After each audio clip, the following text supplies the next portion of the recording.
David, I think it's a great idea to get a cut out of yourself this year, but we've also told you can't have your whiskey bottle in the shot this year. Sure I can. Anyway. Hey, Chad, did you get the basket of fruit I sent you? David, we're not going to talk about that. We've had a slight delay in our podcasts. I am back. I'm healthy. Thank you to everybody that sent me good wishes. Chad, did you get the basket of fruit I sent you earlier in the week? This is Hoops HD, our continuing podcast previewing the 2020-2021 season. Tonight we are doing our Big 12 podcast. It is Thursday, November 19th. I'm your host, Chad Sherwood, joined up here by David Griggs, who tried to kill me this week, Rocco Miller from Bracketeer.org back with us. Down on the second row, we have John Stalica and John Untitled. And we are here to discuss Big 12. Obviously, there are games being canceled left and right already. This season is less than a week away from starting, but who knows what games will be played. What we're going to do, at least for this podcast, is look at these teams, look at what they are on paper, assume that they each get enough games in to qualify for the NCAA tournament, and say who's going to be the best teams in these conferences and who's going to win them. So right on that note, starting off with the Big 12, let's take a look at the preseason top 25, actually, where half of this conference is ranked in the top 25, coming in the very top at number 2 in the nation. Rocco, let me start with you here. The Baylor Bears just missed out on being the number 1 team in the nation preseason. Yeah, and I think, that what the media is thinking there is a team that's got the majority of their scoring back, that just the best regular season in school history last year. Were ranked number 1 at different points of last season. Had very few hiccups. Scott Drew, coaching job of his life, and now the band's back together for the most part. So, all the preseason accolades I think Baylor's getting is well earned. Now they got to get back on the court and prove it. And I think, going forward, they're gonna certainly belong in the top 10, in my opinion, as well. I think it'll be really interesting to see, losing Gillespie. They lose Bandu, who was a really big spark plug, 6th man off the bench. I think he was 6th man of the year last year in the Big 12. And now they lose Tristan Clark, a guy who they were really hopeful to get back. It's not as big of a shoo-in as we might have thought a month ago. And but certainly a safe tournament team, probably a safe protected seed, and right in the running for the Big 12 title. Yeah, it's interesting you mentioned Tristan Clark. I really hated to see that. He was not much of a contributor last year, plagued by injuries, but the year before he was one of their better players, and he was one of the guys that's like, Jesus Christ, as good as they were this year, with him coming back, they might be number 1. They're still very, very good without him, but I kind of hate for him that he's not going to be able to keep playing. Yeah, Untitled. Go ahead, Stalica. Say, let's also keep in mind this was the first year that Baylor not only got to number 1, but was actually able to be number 1 for I think 7 straight weeks before they finally lost to Kansas at home. Yeah. Titel, about this Baylor team, Gillespie is gone. He averaged almost a double last year, so that is a big loss. But they do bring in a guy, former Big South Rookie of the Year, Adam Flagler. Do you think he can help out there? Yeah, and there's no pressure on him at all with a backcourt including Maceo Teague and Jared Butler. The other good news is he's proven that he can score not just in the regular season but in the postseason. They played Marshall when he was at Presbyterian in the CIT a couple of years ago, 18 points against a decent little team in the herd. So I think he will play and contribute. Okay. Well, let me go to you here next, because the second rated team in the AP preseason top 25. No surprise here. They're normally rated up the top rated team for the Big 12. It's the Kansas Jayhawks. We're number 6. So what are your thoughts about this Jayhawks team coming in this year after a 28-3 and another first place finish last year? Another first place finish, and we're also going to see Udoka Azubuike move on, but the Jayhawks, they're going to have their usual cadre of McDonald's All-Americans, but they're also going to be racing against the clock this year with the NCAA investigation going on with a special committee. So there will be that in the background, but I still would not be betting against the Jayhawks for the regular season at least. Yeah, Rocco, they also lose Devin Dotson, who was 18 points a game. Silvio De Sousa is gone, and that might be a blessing in disguise, though. Yeah, especially if you're a Kansas State player, it certainly is, right? But yeah, I think this Jayhawks team is they're top 10 by most people out there and by the AP, I believe, but maybe even overlooked just because of all the attention Baylor's getting to a slight degree. I don't know that the over the investigation hanging over their head, I should say, is going to be as big of a distraction as one might think. They've been dealing with this for over a year now, and I think they've just kind of figured out how to deal with it. Bryce Thompson comes in as an elite scorer, McDonald's All-American. Bill Self's been able to bring in McDonald's players with regularity. And Grant Foster, the junior they bring in, is got all sorts of accolades as well to mix in with guys like Marcus Garrett, who's already an all Big 12 type of player. You got McCormick back, Agbaji back, and a really deep bench. So, I actually think the Jayhawks, unless there's multiple busts on this roster, should actually be the favorite from what I'm seeing. Which is kind of going out on a limb there, Rocco. I mean, like, a team like Kansas that kind of lays in the weed. They never win this conference. Yeah, I know. Yeah, well, Titel, you mentioned Bryce Thompson. Kid's going to be a one and done. Is that what we're looking at here? Is this a person we're going to talk about in the NBA draft, which we just had last night, next year? Perhaps. I'll save my draft stock for the Big 12 rookies when we head to Oklahoma State. But no, Thompson's good, and after losing so much talent, he'll get a chance to step in immediately, unlike a lot of times when guys come to Kansas and they have, like, their starting five intact from the year before, and the guy's just going to be a sixth man. I think Thompson can also pull a Flagler, as it were, and contribute immediately. Right. Titel, let me stick with you here. The next team up in the top 25 rating, coming in at number 14, is Chris Beard's Red Raiders in Texas Tech. You just can't overlook this team any year now since Chris Beard has been here, can you? He's really an amazing coach. Like, I wanted to hate him after he took the job at UNLV and then bailed on them, frankly. But two-time conference coach of the year. He's only been there 4 years. And it's not just recruiting by bringing guys like Jamias Ramsey, who was a draft prospect this year, but the transfers this year is ridiculous. Marco Santos Silva from VCU, Mac McClung from right here in DC with Georgetown, Jamarius Burton from Wichita State. Like, he's bringing them in and he's got them going. I think it's a well-deserved top 25 ranking. Yeah, Rocco, you've also got a couple big-time freshmen here in Burnett and Golden. There's a lot of talent here. There is, yeah. I mean, it's almost like too much. It's a little overwhelming when you look at it on paper. But, Coach Beard, especially by February and March, is going to figure out where all the pieces fit and have this team playing at a high level. And I think, they're even more dangerous towards the end of the season. Who knows what happens here in these first couple of months, but I think they'll be just fine towards the end. And if they end up being like anywhere between a 4 and a 6 seed, you don't want to be in their region. I mean, even if a couple of these guys go down, you got plenty of depth behind them. So they're set up very well. They might end up being much, much better than that. It seems almost ridiculous what Texas Tech has done. And I know we have a little bit of a following, or Chad does in Lubbock anyway. Yeah. But like every year, it seems like when you look at Texas Tech, you're like, oh my God, look at what they lost from a year ago. And they're relying on these newcomers and these transfers that, while good, are not top 10 good. And then all of a sudden Texas Tech is a top 10 team. Last year they were in the rankings and it was sort of a down year. Now that he's got players that do look good, how good are they going to be? This is a team that almost won the national title game 2 years ago after beginning the year unranked. And it's just what he does with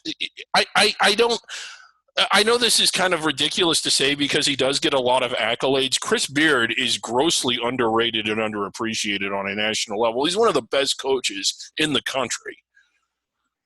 Can I disagree with you one bit on that, David? And you know how much I love to disagree with you. I would have to say that, with all these transfers and newcomers coming in and no preseason at all and shortened practice time, and the fact that there's very few non-conference games this year, it's going to be interesting to see how well of a job he does pulling this whole team together in time for conference play. Yeah. And that's the only real concern I have in this next Texas Tech team. But if they come out of the gate and they're firing as one right from the start, Uh, I mean, we could have a real three-way battle at the top of the Big 12 even. That's how much talent I think this team has. Yeah, they do. Stalica, right behind Texas Tech in the national rankings at number 15 is Bob Huggins' West Virginia Mountaineers. What about West Virginia this season? Well, a couple years ago, West Virginia had an unhuggins-like year as far as a losing record, but last year they rebounded quite nicely thanks to guys like Jordan Culver and Miles McBride, who's actually the son of former Xavier standout Walt McBride. So you're getting a couple of guys who will also fit into Huggins' Press Virginia system right here, and they're going to probably not be a national title contender like Kansas, Baylor, and Texas Tech, but this is certainly a team that could be competing to play in the second weekend of what we hope will be an NCAA tournament this year. Well, Yeah. If they're lucky, they're going to get placed in the Indianapolis region. Titel, though, if you're looking at the question of guys who could play together, this is a team that's bringing 6 out of their top 7 players back from last year. These guys know how to play together, and they got a hell of a front court, I think. They do have former McDonald's All-American Oscar Tshiebwe, who's great. They also have a bunch of front court players, like you said, Gabe Osabuin, who transferred from Arkansas, Emmett Matthews, who had 21 points in the CBI a couple of years ago, Derek Culver, who had a suspension in the past but has gotten over it. If I can just do also a quick note on Huggins, he goes underappreciated like Chris Beard because he's never won it all. But just to remind people of how many wins this guy has, last year he passed Adolph Rupp and Dean Smith, and if he gets 22 this year, he's going to pass Bob Knight. Like, he is an all-time Hall of Fame caliber legendary coach. I wish he would win one. I don't think it's going to be this year, but he's piled up the wins for 38 years. Yeah, and he's done it at programs that he kind of had to resurrect when he got there. I know Cincinnati, he was there for I don't know how many years, but most people probably don't remember this because of how good they were during most of his tenure, but they were awful when he arrived. And West Virginia was nowhere near what they are now. It was 16 seasons at Cincinnati. Yeah. I knew Stalica would know that. Rocco, we had one other top 25 team in the Big 12 we haven't discussed yet, which if there ever was a year for Shaka Smart to finally get things rolling in Texas, every scholarship player from last year is back. And by the way, they added potential Big 12 Rookie of the Year, Greg Brown. How good is this Texas team? And can Shaka finally get things rolling? Ooh, that's the $1 million question, Chad. I think the sky's the limit for this team. I like you're saying. You see the majority of the team back, and then you throw in a big-time top 10 recruit like Greg Brown into the mix, 6'9" force, total athlete.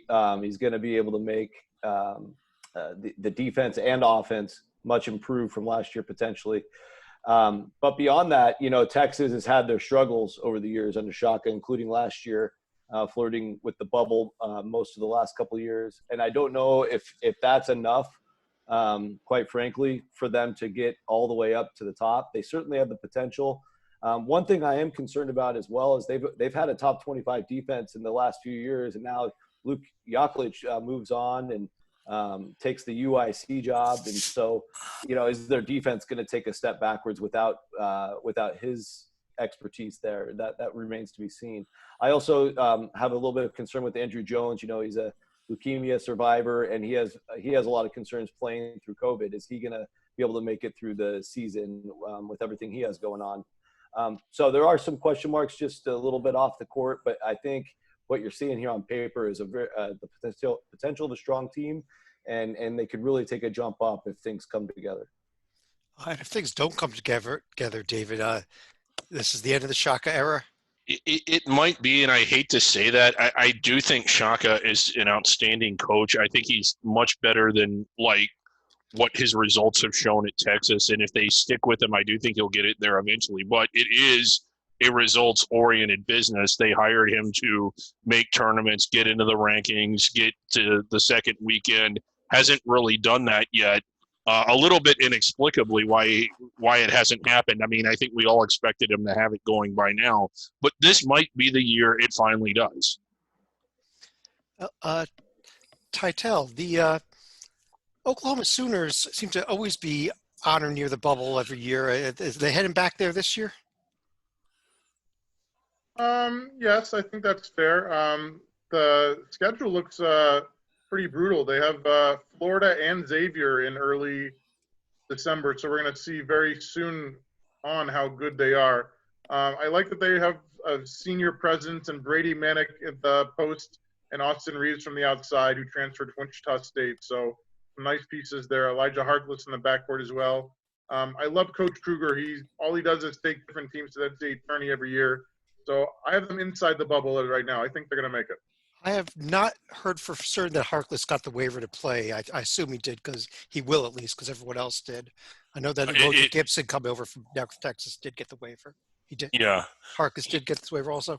Oh no, I don't. Okay. I don't think I don't think they've decided yet, but I would anticipate that he will. Yep. And one of the interesting things about Oklahoma we just mentioned, outside of their top players, everyone else on their bench has a grand total of 36 minutes logged in a Sooner uniform. So you're going to have a nice core of players, but there's also going to be quite a bit of reloading that's going to be going on for OU this year. Yeah, that's why I think you need some of these transfers like Harkless and Gibson to come in and have good seasons. And you talk about bringing guys in from North Texas and Cal State Northridge, can they play at the Big 12 level? Good question. Rocco, how about TCU? Did they have a shot at making the tournament? Oh, no. Boy. I mean, it's hard to put them in the tournament at this point. I don't want to doubt Jamie Dixon's coaching ability. He can make some average teams into good teams and put them in the tournament conversation. So I don't want to put that past Coach Dixon. But right now on paper, they've got a roster where, they're depending on the guy, Kevin Easley, who sat out last year, transferred from Chattanooga. He was the player of the year in the SoCon for freshman player of the year in the SoCon 2 years ago. But can he make that leap into a power conference and one of the best conferences, the Big 12? That's a big ask. I think Kevin Samuel showed a lot of good things last year. I think PJ Fuller is a guy from Seattle. I've followed him since high school. He's got uber potential. They'll need him to, I think, bust out a little bit. They have an Argentinian point guard that got some experience, Farabello last year, and RJ Nemhard, the other guy. So, I mean, all these guys have been playing together for over a year, at least in practice, if you factor in Easley. Charles O'Bannon comes over from USC. So they're a little bit of a mystery team, but there's not like that, 5-star All-American guy or 2 or 3 like you see at the top of this league. So it really is going to take a patchwork job by Coach Dixon and gut out some victories for them to get to the top half of the conference. I don't see it quite yet. Well, I would note that O'Bannon was a 5-star recruit when he went into USC. Good I don't know point. that he's quite 5-star anymore. It's been 4 years now. Yeah, Mike Miles, a freshman guard who they like, they're pretty high on Yes. as well coming into there at GCU though. David, they're not going to be eligible for the tournament this year unless their appeal gets granted. But what about the Oklahoma State Cowboys in terms of the way that they're actually going to play this season? They are on probation as of the moment, at least, though. They're on probation and they're sort of going through a roster overhaul. Maybe not, maybe not because they're on probation, but I don't think they're going to be very good. Well, I'm going to let Titel take them then because I think there's a player on them that's going to be a ton of fun to watch. Cade Cunningham could be the number 1 pick in the 2021 draft. All I've heard is nothing but good stuff about him. I think he might even be getting some All-American love, even though he hasn't played a single minute of college basketball. Big point guard. He can score. He can do everything. We'll see, obviously. And I think if there's any year for freshmen to struggle, it's this year, like you said, with the lack of practice time and playing together as a team. But he seems as much of a can't-miss prospect as anybody in the sport. Stalica, how about Iowa State? You see anything there? If it were a couple years ago, I'd be more bullish on the Cyclones right now. But if the highlight of the offseason is going to be Jalen Coleman Lands transferring in from DePaul as a grad transfer, that's probably not going to be a good sign for Steve Prom's team this year.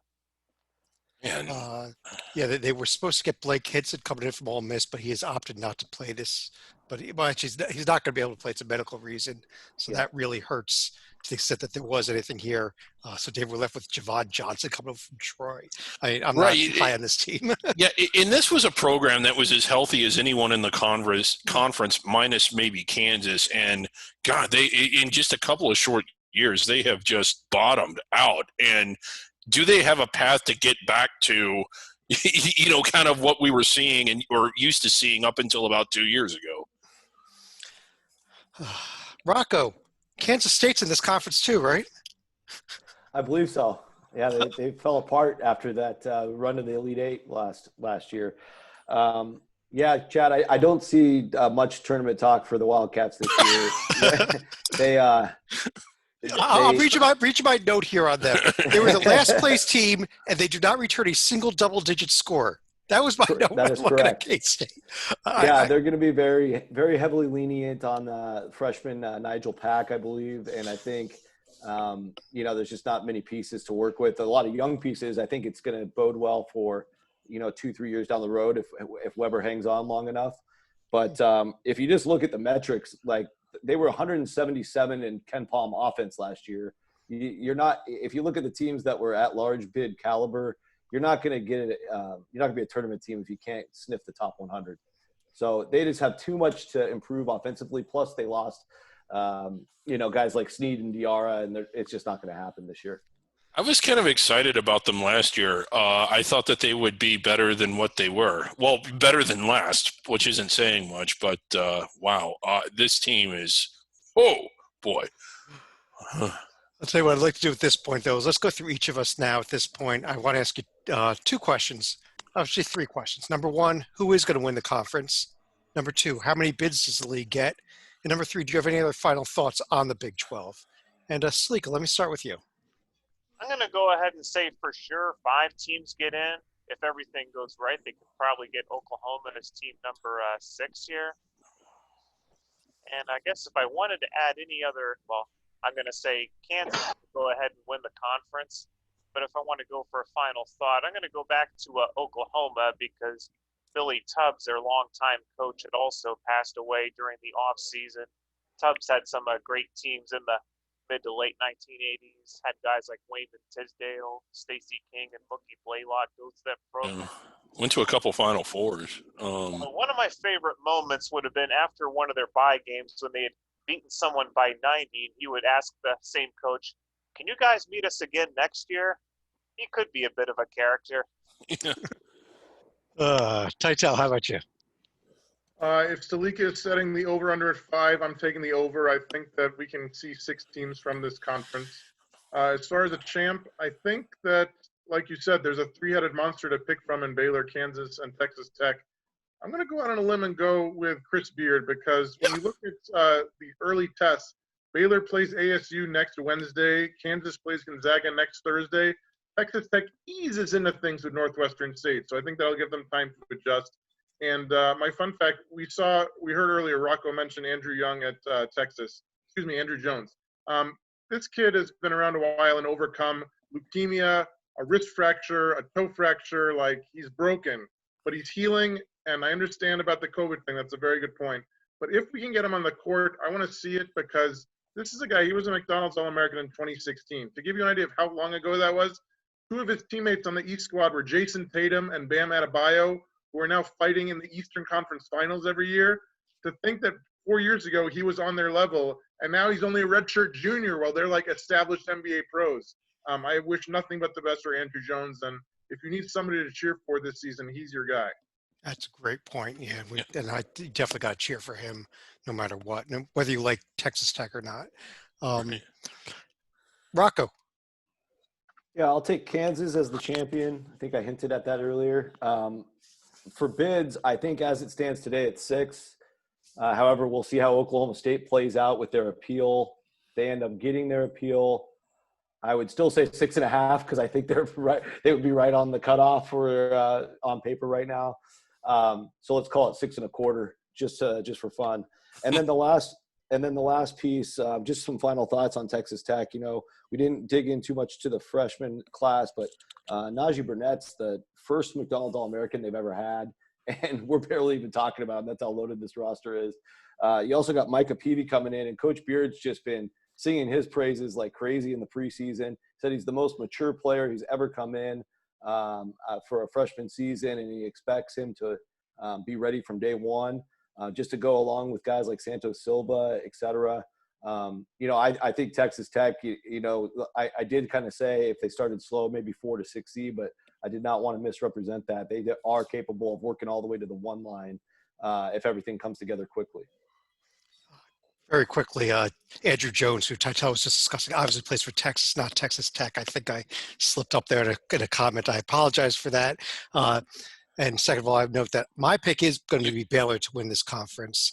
And I'm going to go with the preseason top 25. I'm also going to go with 6 bids.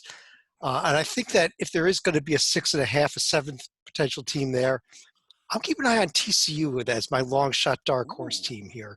Not It is a dark horse. that they could be on the bubble at the end of the year. Just keep an eye on them. But David, why don't you finish us off?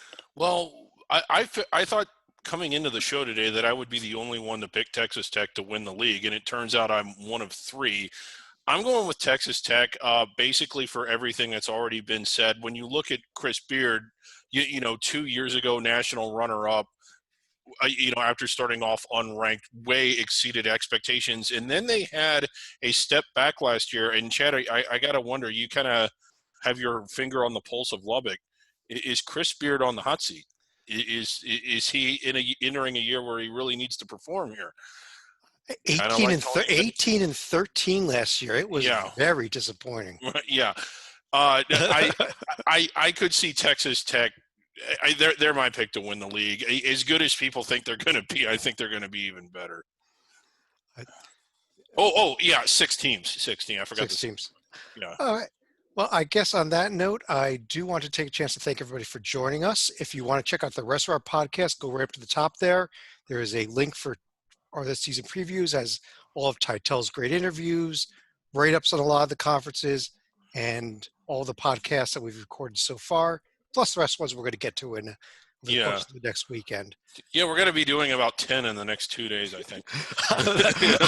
on behalf, though, of David Griggs, Rocco Miller, track him out at rocketeer.org, John Stalica, and John Titel, I'm Chad Sherwood. Thanks for joining us, and we'll talk to you again real soon.